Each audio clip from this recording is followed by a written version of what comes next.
So a bit of a warning, which is that this presentation is going to contain examples of disinformation. Um, so every time I cite a piece of disinformation, I'm going to tell you that it's disinformation, but I'm asking you, please, please do not share any of the disinformation that I'm providing here. That would really defeat the purpose um, of trying to teach us how to counter disinformation. Um, So I'm going to introduce myself. I'm Larry Barrett. I'm part of the steering committee of Indivisible Santa Barbara. Um, I am not a disinformation expert. That is to say, I've studied it. Um, I actually spent much of last year working with my wife on a project about the patterns of lies in our mutual families. So I know something about lying. I know something about why people lie and why people believe lies. But the area of disinformation is extraordinarily complicated and goes into many, many, many different fields. And I think even the experts aren't experts at everything. So I'm going to do my best here. I think I can make this interesting and for 45 minutes or so. But when you ask a question and I don't know the answer, I'm going to be honest about that. Um, Again, just going through some of the housekeeping for the people coming in new. Please stay on mute during the presentation. Um, and if you've got questions, put them in the chat. Um, Try to keep the chat for questions only so that we can find the questions and and get to them at the end of the seminar if there's time. And with that, let's get started.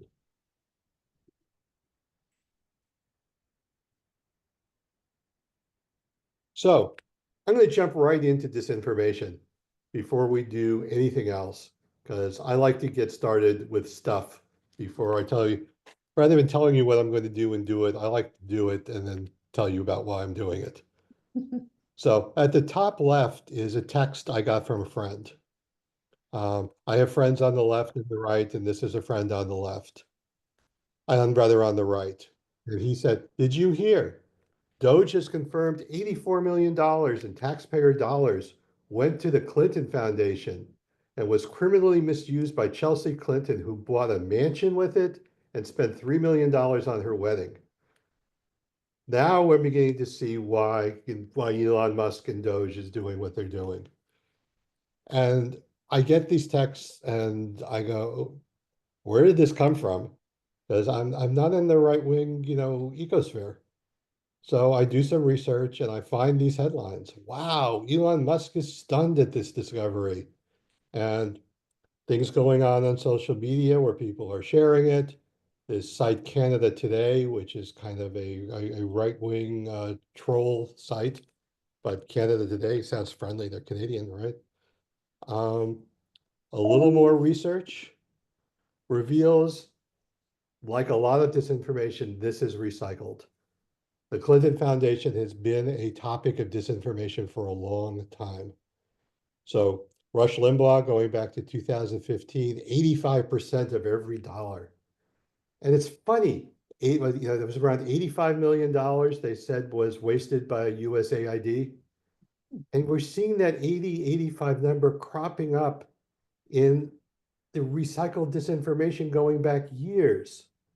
80% in overhead, 85 million in fraud. It's funny how the recycling works. Um, then I found a little piece from Pravda, our friends in Russia. Um, I don't know whether they invented this piece of disinformation, but they certainly were part of spreading it. Now we'll talk later about how more responsible media try to handle the news of this disinformation, because that's interesting too. And before we come to the conclusion that disinformation is only a problem on the right, I had another friend who sent me an email, I think it was yesterday, um, with linking to a piece from Liz Cheney about, "Dear Democratic Party, I need more from you." Um, and my friend said, like her or not, we're on the same side. She knows what she's talking about. We should be listening to her. And I did a little bit of research because it just sounded a little too good to be true to me that Liz Cheney would say this, and indeed, she never said it. Um, so disinformation is out there. It's undoubtedly in your email box. It's in my email box all the time. Um, and part of what we're doing today is to sort of get sensitive to it. Um, so we have a feeling for what does it sound like? What does it feel like to us when we get a piece of disinformation that's directed at us? So with that, disinformation is an old problem. So here's a quote from William Casey, CIA director going back to 1981. I can tell you disinformation is an old problem because this quote is itself disinformation. William Casey almost certainly never said this. If he said it, he didn't say it in public. This became a meme out there when a low-level person in the Reagan administration went on, um, I guess it was, I think it was a radio show that was devoted to conspiracy theories. Uh, so even disinformation about disinformation has been going on for a long time. And again, I looked at this and said, boy, I want this to be true. And whenever I think, boy, I want this to be true, it often isn't um, easily enough to debunk. So what we're going to do today, I promised we were going to cover 10 questions about disinformation. What it is, how dangerous it is, why we fall for it, how does it spread, who do we blame, um, and then getting to the questions about what do we do about it. And while we will touch on all of these questions, the main questions I'm going to try to focus on is what is disinformation and how do we fight it? Um, the how do we fight it part, I think, is the reason why most of you are here. And so I do want to spend most of the time about it. And I will end with something that came up today where I had to figure out how to fight a piece of disinformation and decided, why don't I use the lessons that I'm about to teach tonight and see if I can make them work? Um, it's, and you can judge at the end how well I did. So we're going to start with definitions because this is where conversations about disinformation often get confused. Because you're going to hear terms disinformation, misinformation, and malinformation. And it's not easy to remember which is which. So we'll start with disinformation.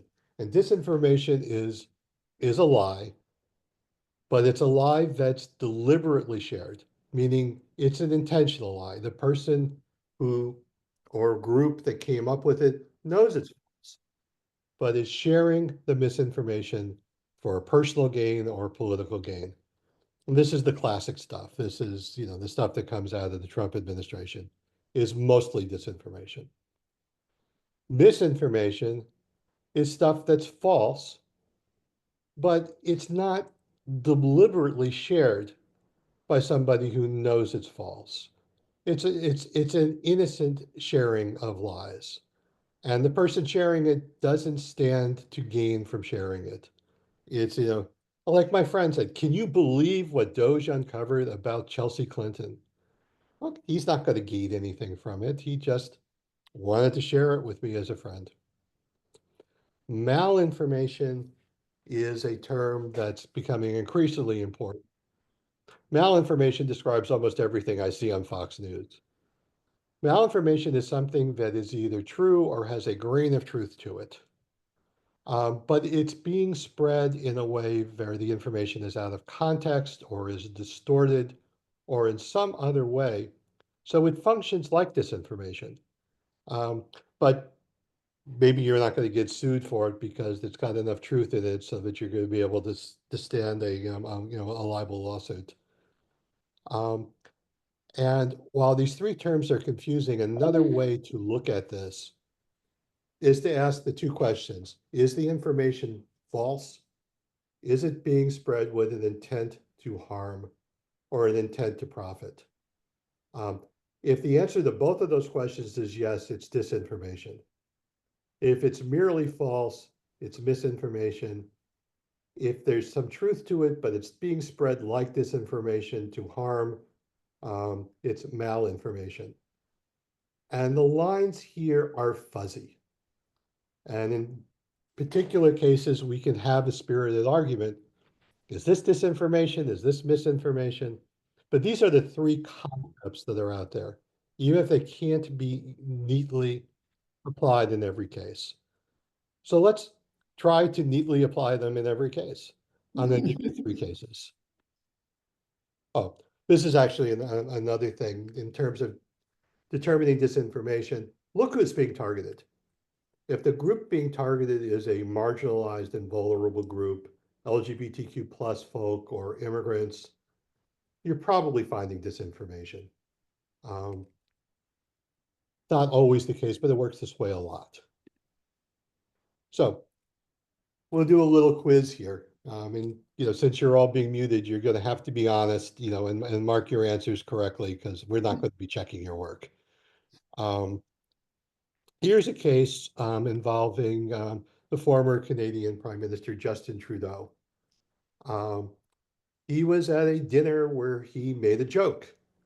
Um, the joke was, now, you sometimes hear about liberal bias in the media these days, how they're constantly letting off our government, letting our government off the hook for no good reason. Well, frankly, I think that's insulting. It's clear they let us off the hook for a very good reason because we paid them $600 million. And this was a reference to a $600 million proposed tax credit. And Trudeau followed this up by showing examples of Canadian newspapers who just reamed him, criticized him mercilessly. And I guess this was one of those very funny if you happen to be there. Um, but some folks on the right took this out of context and said Trudeau Trudeau's admitting that he bribed the media for 600 mil with $600 million of tax credits. So is this miss, or malinformation? And I'm going to give you like 5 seconds and tell you that this is an example of malinformation. Because Trudeau really did say it's clear they let us off the hook for a very good reason. It was a joke taken out of context. And taking something that's got some truth to it and presenting it and editing it and fixating on the right part of it so that it's misunderstood. Um, that's an example of malinformation. Looks a lot like disinformation, but the experts say this is an example of malinformation, and you'll see a lot of this, especially if you decide to watch Fox News because you're masochistic or because you want to know what both sides are thinking, which is kind of the same thing in my mind.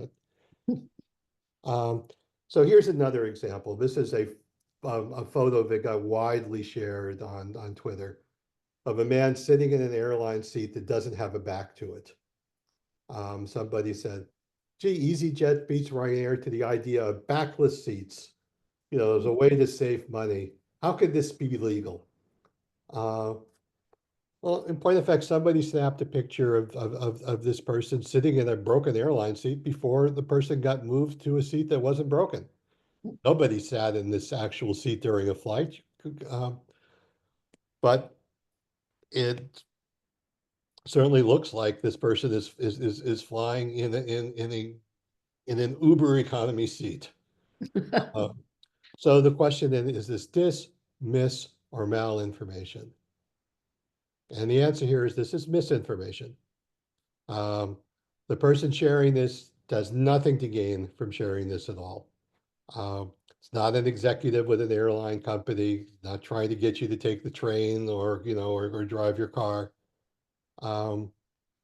It certainly certainly is misleading.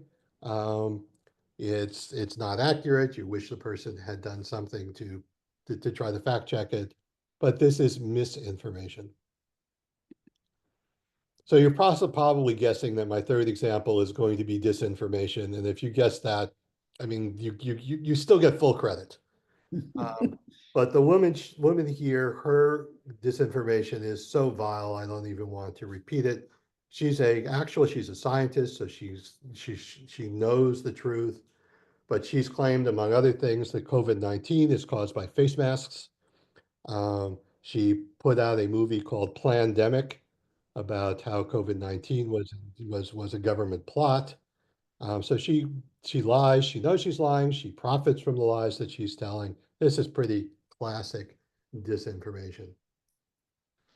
Now, obviously, one of the areas where this gets confusing is, let's go back to my friend who sent me the information, the lie about the Clinton Foundation.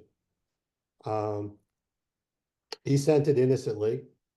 So looking there, it's misinformation. But he picked it up from sources that spread the information as disinformation. So disinformation, when it's shared inadvertently, could be defined, generally is defined as misinformation. But disinformation is spread this way. Disinformation becomes dangerous when it becomes spread by innocent people who think this is important stuff for us to know about. Um, Now, one point I'm making here, and I want to call it out, although it's going to come up later, um, is that disinformation is not merely about lies and about your believing something that isn't true. Disinformation is also about sowing doubt, making you wonder whether something is true or wonder whether something actually might be false, putting you in the middle, making you uncertain. And if you're familiar with the work of Hannah Arendt, who is one of my personal heroes, I hope, I only hope someday I could live up a little bit to Hannah Arendt. She's made this very famous quote about how relentless government lying is not so much a danger because people come to believe the lies, but because they come to doubt the boundary between lies and truth altogether. And that's even more dangerous than hopefully temporarily believing a lie. So when we're talking about the dangers of disinformation, keep in mind that sowing doubt where no doubt ought to exist is also extremely dangerous. So let's get to the question, a question that fascinates me personally, and one that we're not going to spend nearly as much time on as I wish we could, which is, why do people believe disinformation? And it's in part because the way we're wired as a species um, means that we are by nature trusting souls. And we have built our, our families, our communities, our societies on a bedrock of trust. Trust is essential to us. Um, so when you generally are ask someone the question, why does this information work? You'll hear about confirmation bias. Confirmation bias is obviously very important. We do want to believe the things that confirm the things we already think. We want to think, not only want to think that we were right, but the greatest pleasure is thinking that we were right all along. Um, Changing mind is hard. Confirmation bias is a big thing. But you're also going to run into who's got time to fact check everything. Um, or disinformation appeals to, to our lesser cognitive functions, let's say our caveman brain, as it says here. And there's truth to that. But we also need to understand that disinformation appeals to some of our higher functions. Um, Asia Radin, written a book that I love called The Truth About Lies, talks about honesty bias, which is, we do tend to accept as truth things that we're presented with. If you walk down, State Street, and ask somebody what time it is, and they say it's 2:30, and it's still daylight, and you've had lunch, Nothing obvious, disconfirming. You say, thank you, you believe it's 2:30. Why would they lie? Um, and so much of what it is that we accomplish as a species depends on honesty bias. When we enter third grade, we don't begin third grade by questioning everything we learned in second grade. Um, when Einstein, proves the theory of relativity, he doesn't begin, with Archimedes and questioning everything that's been done in physics up until that point. We build on the knowledge, of our ancestors. If we are completely skeptical, if we fact checked everything we learn, we're stuck. We can't go anywhere. A certain level of honesty bias is necessary to make this work. Now, in addition to honesty bias, we can also talk about repetition bias. And boy, living through Trump administration 2.0, we're going to deal with a lot of repetition bias, which is that anything that's repeated, no matter how insane, we do tend to come to believe. Um, Somehow that's again is hardwired into us, even if we should know better. And if you want to understand why Trump repeats the same nonsense over and over and over again, it's because it works. It's proven to work. It's worked for him his entire life. Um, and oh, would I love to talk more about this topic, but this will have to do in terms of why we believe. But let's debunk a myth before we let this go altogether. A lot of people will look at the problem of disinformation and say, if our education system worked better, if our schools were better, if we were teaching civics, if we were teaching science, um, we wouldn't have this problem. People would be smarter, and smarter people would not believe disinformation. And this is complicated because education is helpful. Education is helpful in determining truth for lies, but we're not going to teach our way out of this problem. Um, Highly educated people are also susceptible to disinformation. Um, the other thing you'll hear a lot is, well, if people had digital literacy, if people really understood the way Facebook works and the way Twitter or X or whatever he calls it works, we'd just be a lot savvier. And it's true that younger people who understand these platforms better on the whole don't fall for disinformation as much as older people. However, they spread it. They are more prone to spread disinformation than older people. So digital literacy will help a little bit. Education will help a little bit. They're not going to solve this problem, not on their own. And we I talked don't about, know. um, and Marilyn, can you make sure Yeah, I everybody's was just muted? trying to see, ask people to mute themselves. I thought everybody Everybody- was. It's easy for people to accidentally unmute. Mhm. Um, so I did find somebody who was. Okay.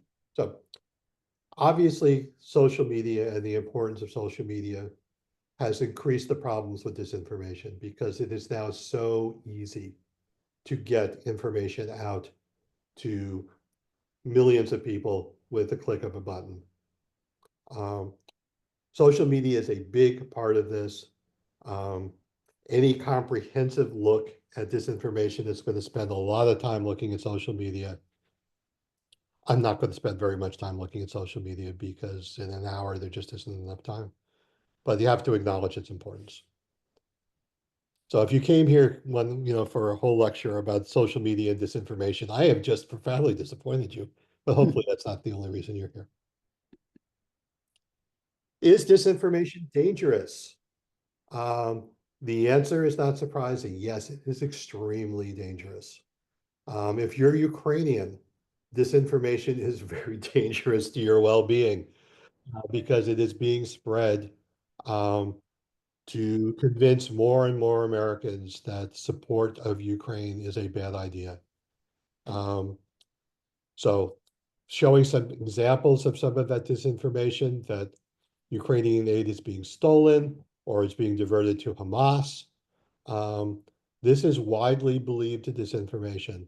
And if you look here at the trend lines, particularly for people who lean Republican, the idea now that a majority of Republicans, at least a large plurality, they think we're giving too much aid to Ukraine, when 3 years ago, almost no Republicans thought that.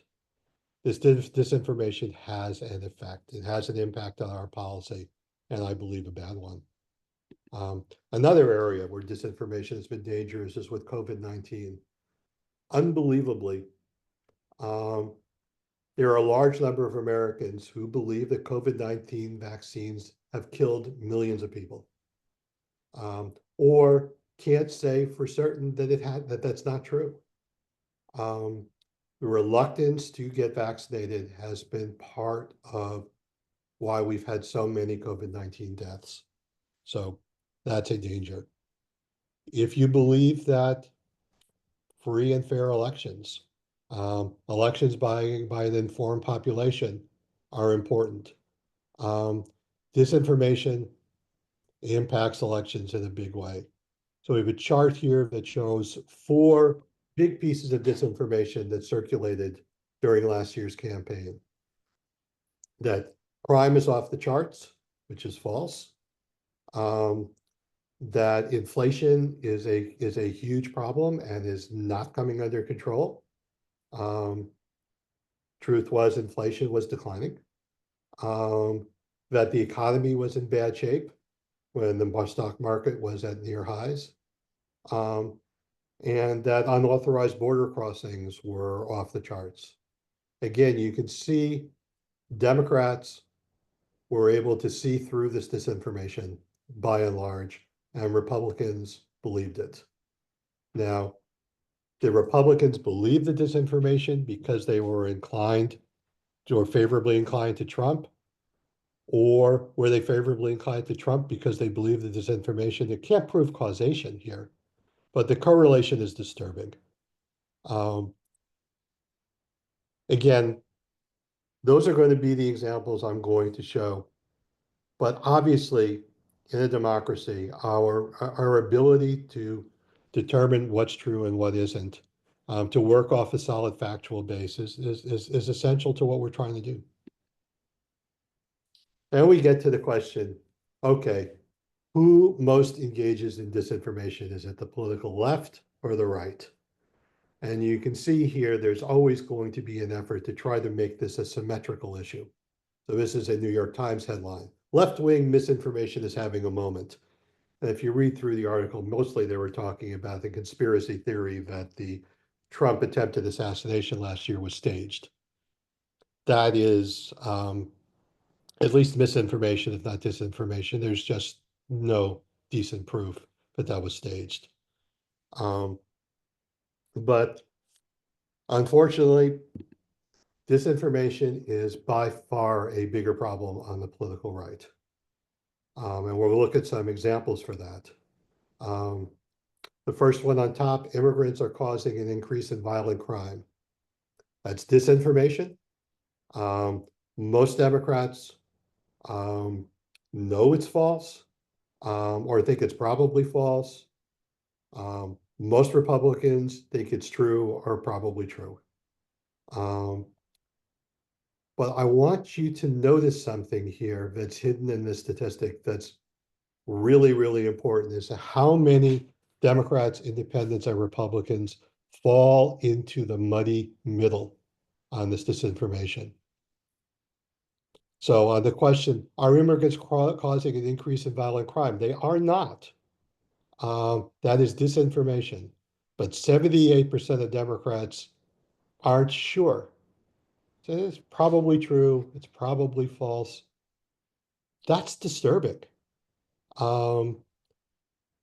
Even the question, are immigrants taking jobs and causing an increase in unemployment? Disinformation, completely untrue. Most Democrats fall into the muddy middle. Um, Again, less likely to fall for it completely than Republicans, but uncertain as to whether they can definitely claim that the disinformation is what it is. We need to take note of that. We are all susceptible to disinformation. So here, um, go down to the second time. Undocumented immigrants pay billions of dollars in US taxes every year. That's a true statement. And they don't get very much of it back in terms of benefits. Um, but look at the number of Democrats who know that that's a definitely true statement, 18%. Look at the number of Democrats who fall into the middle, say, maybe it's true, maybe it isn't true. 79%. The impact of disinformation, even if it comes from the right, even if it's primarily aimed at the right, bleeds over to us. And we've talked about that. The importance not only of not falling for the lies, but knowing that they are lies. The importance of knowing what is true and what isn't. The impact here is we can say, yeah, the right falls for this stuff more often than the left, but we are all impacted. It's dangerous to all of us. On the question of is disinformation getting worse? Yeah, your instinct is probably is getting worse, and your instinct is correct. Um, and all the obvious reasons why our trusted news sources are falling apart. Um, Local news outlets are going away. We're pretty lucky here in Santa Barbara. We've got some good local news outlets. That's not true in very many places. Um, the mainstream media is becoming increasingly owned by right wingers, and are increasingly willing to bend the knee when it comes to subservience to Trump. But that's not all of this. Um, there are people who refer to the 2024 election as the podcast election. Um, Podcasts and online shows are more and more popular. They are mostly right wing. We take a look at this chart. These are the most popular podcasts. The larger the circle, the more popular the podcast. The red shaded podcasts lean right. The blue shaded podcasts lean left. You can see this is mostly a sea of red. So the right controls the disinformation infrastructure. It's one of the reasons why their disinformation is so effective and why people on the right are more susceptible to disinformation. They're living in this infrastructure.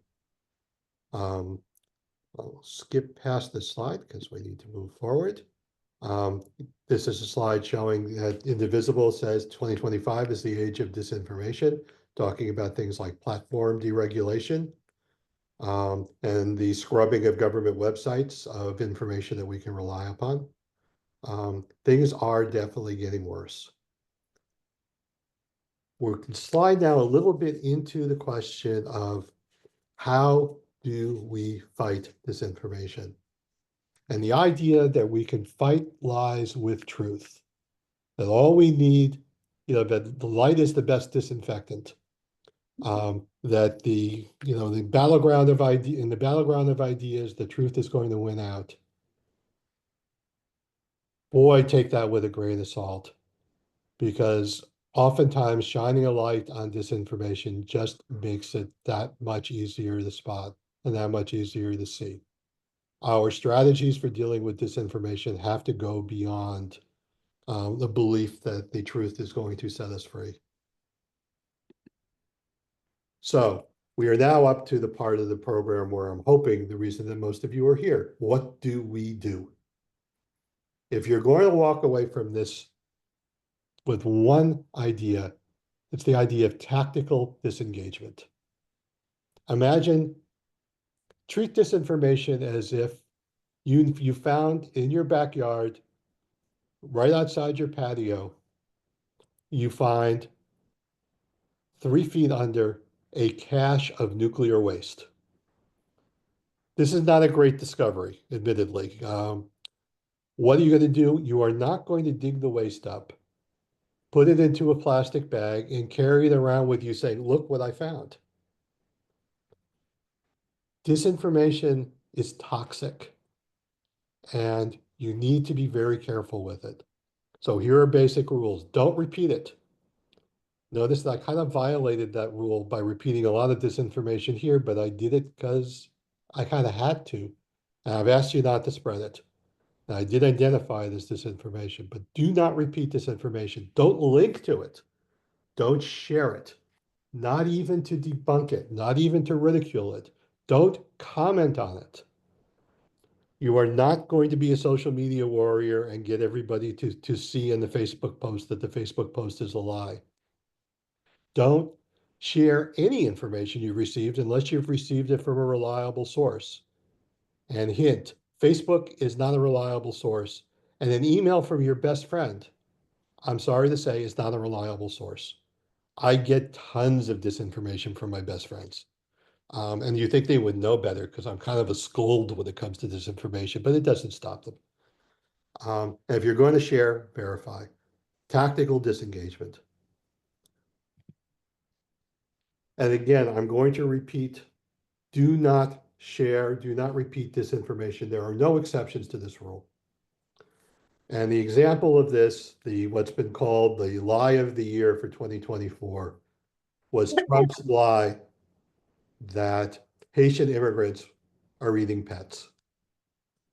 A lot of us heard that lie when it came up in the debate with Kamala Harris and said, finally, here's an example of what a ridiculous person Donald Trump is. Um, and the fact that he says it is clearly will disqualify him in the eyes of the voters. And by debunking and ridiculing what he said, we repeated it, and it became widely believed. We people, I shouldn't say we because I don't know whether any of you did it. I know that I thought this was something that should be debunked, that everybody should know it was false. It spread. It was extremely damaging. There isn't any way to repeat disinformation. Um, I will show you how to handle it in a bit. So what do you do then when disinformation itself becomes news? So we'll play a little game here. I'm taking this from a presentation by Shireen Mitchell, who is wonderful on this topic. Good headline or bad? In Washington State in 2020, we had a ballot measure to mandate better sex education in the schools. Disinformation was spread that it would require fourth graders to learn sexual positions. I swear to God, I know that sounds insane, but this was being commonly spread in Washington State. So here was a fact check article. No, the sex ed bill does not force schools to teach fourth graders sexual positions. Good headline or bad? This is a terrible headline. It repeats the disinformation. It literally says here, the sex ed bill forces schools to teach fourth graders sexual positions. Yes, I took out the no, but that's the way people read it. You cannot share disinformation by saying, no, this isn't true. Also, it uses a double negative, and any attorney, I'm an ex-attorney, knows nobody really understands a double negative. Bad headline. Here's another one. A candidate in Thurston County, Washington, you can tell where I used to live. Democrats condemn allegation that Thurston Commission candidate Misha is not a citizen. It literally says here, Misha is not a citizen. You can't count on people reading the text of the articles. Don't repeat this information. People will see this and they walk away psychologically saying Misha is not a citizen. Also, it's an allegation. There's no statement here about anything being false. Bad headline, not the right way to handle disinformation. This one comes out of Indivisible's Truth Brigade, which is formed to fight disinformation. I couldn't believe it.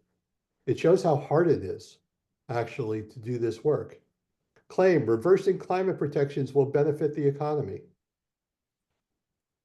It says right there, reversing climate protections will benefit the economy. Don't do that. Not even Indivisible. Yes, there's a whole explanation on top as to what they mean. Most people, you have to count on people only reading the headline. This one is even worse. QAnon looms behind nationwide rallies. Save the children hashtag. It's got a hashtag in it that's the QAnon hashtag. That's really terrible idea.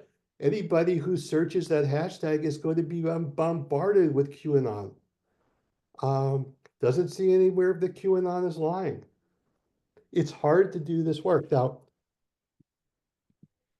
finally, here's a good headline. Phew. Fact check, CDC's data on COVID-19 deaths used incorrectly in misleading claims. It says it's misleading. Um, it says, it makes it clear, it's not CDC that's doing the lying. Compare this headline to the others that I just showed you. It's also dull. And it's one of the reasons why disinformation spreads is because it's sexier. Um, if lies didn't have a certain appeal to them, um, they wouldn't spread faster than truth. Here are 4 headlines about that story I talked about with Chelsea Clinton earlier. And 3 of these are bad. Fact check. Did Chelsea Clinton take home $84 million from USAID? It's got, repeats the disinformation right there. It doesn't say it's false. The one on the upper right, fact check from Newsweek. It's got the same headline and a needle pointing to red. So this is a red alert situation that Chelsea Clinton took this. It's an impression people are going to get. You cannot count on people, taking the time to see that it's actually the false needle. The Dispatch, the same problem. No, Chelsea Clinton did not receive $84 million from USAID. Saying no and not and repeating the disinformation doesn't work. The one on the bottom right is a good headline. It's about, here are the biggest Doge inaccuracies. It's about the disinformation being spread by Doge. And it included a reference to what happened with Chelsea Clinton. There's a good headline. But if you come out of this thinking, boy, it's not easy to safely talk about disinformation without inadvertently spreading it, that's part of tactical disengagement. That's why we say, don't engage with the disinformation. And you'd be really disappointed if I kind of left it there. But there's another big part of tactical disengagement, which means change the narrative. Don't play on their field. Speak your own truth. And one of the most effective ways to change the narrative is with what's called a truth sandwich. And this is an idea from George Lakoff, who you may know about. He's a messaging guru. And if you're going to talk about disinformation, you surround it with bread on each side, which are the facts. Start with the facts, then quote and debunk the disinformation and do the facts again. Here are a couple of examples. So here's a journalist who asked some expert, there's a rumor going around using a laptop is going to give you cancer. Notice that the response is not, no, laptops don't give you cancer. Notice what he does, or she does, or I don't know who the person was. Starts with truth. The important thing for you to know that laptops are safe. You can use them in bed. Laptops are safe. Then you deal with the lie. We often hear cancer scares. Those are out there all the time. And we know that because we've all heard cancer scares before in our lifetime. Then they finish with truth. So we reassure everybody when it comes to laptops, they're definitely safe. This is an example of the sandwich method. I'm going to give you another truth sandwich here. This is from Yamiche Alcindor, who's a terrific journalist. And it's brilliant truth sandwich. This is dealing with the birtherism claims that came up around Kamala Harris when she was nominated by Biden as vice president. It's been a few days since Kamala Harris joined the ticket, and the birtherism attacks have begun. A true statement. Jenna Ellis, the partisan, is openly questioning whether Harris is eligible on the ticket. Doesn't say anything about, Harris not being born in the country. Then she finishes with truth. Harris was born in the US and is clearly eligible. Layers of truth encapsulating, a discussion, a reference to the disinformation, but one that makes it clear the disinformation is false. Now, Indivisible has a slightly different way of doing truth sandwiches. And again, you can think about this as the delicatessen. Every sandwich is going to be a little bit different. And the Indivisible method is start with a commonly shared value. Then deal with the disinformation in a way that disrupts it and prompts critical thinking. End with truth, but truth that kind of gives you a nudge forward in the right direction. It's very Indivisible-like. So here's some examples of Indivisible truth sandwiches. Dealing with Doge. Cutting wasteful spending is a good thing. You begin with a statement of a commonly shared value. Nobody wants to waste money. And then it says, are the culprits really climate cancer research? It's not a direct repetition of the disinformation that, places like the Park Service are wasting money. So is this really where you think the waste is going to come from? And then the truth, the real cost falls on working Americans. Very, very effective truth sandwich, Indivisible style. Second one, defunding USAID. Start with a value. Harming children is un-American. We all like children. Good value statement. So, yet the White House is spreading lies to defund USAID, which has saved over 22 million lives. Good way to handle disinformation about USAID. It doesn't repeat it. Why are you lying to justify this effect? And your bottom sandwich, why lie about something so good? Here's another truth sandwich about hurricane relief, working the same way. We're all in favor of hurricane relief. I'm going to skip past this because let's think of what you can do. Summarize. This is a screenshot from the movie War Games. Sometimes dealing with disinformation is like thermonuclear war and war games. The only winning move is not to play. And that's the best, if you don't feel like building truth sandwiches and that kind of thing, just stay away from the disinformation. Don't spread it, don't engage it. There's nothing you can do with it that is going to be a good thing. But the tactical non-engagement, and where do I have that slide? Over here. What does work, particularly when the right wing controls all of these sources of disinformation, use your peer networks. You've got a friend circle. Your friends have friend circles. You are the most trusted ambassador for the people in your friend circle. Spread truth there.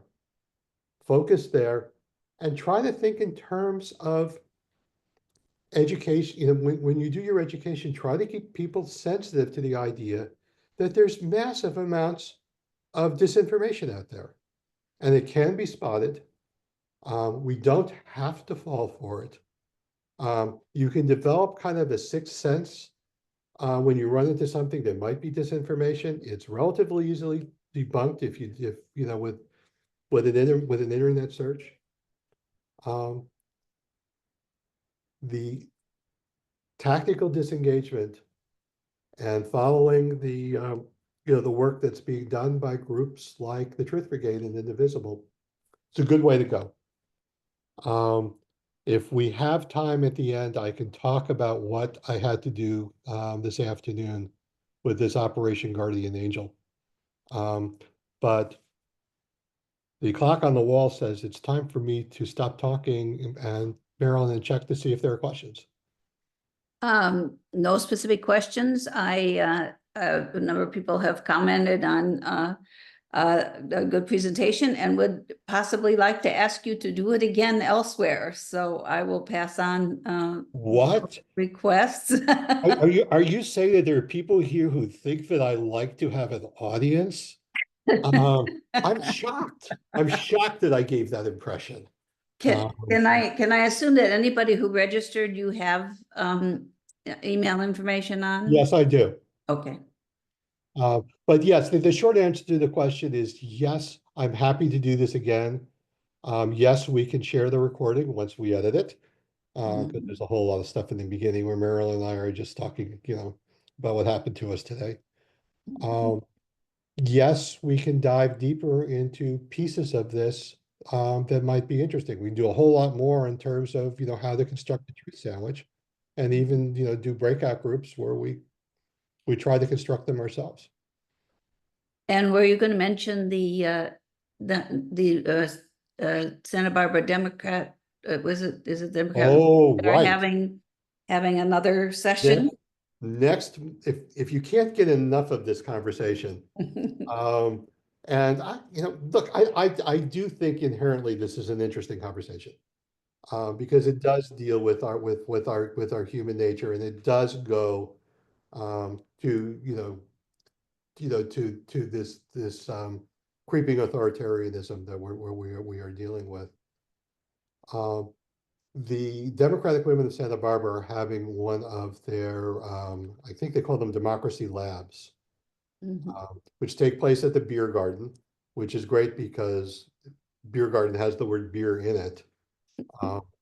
But it also is a forum where these things can be where we will talk about disinformation, but where you also can talk in a small group setting about what your experiences are and what works and what doesn't and what your questions are. And Marilyn, do you happen to have the date for that?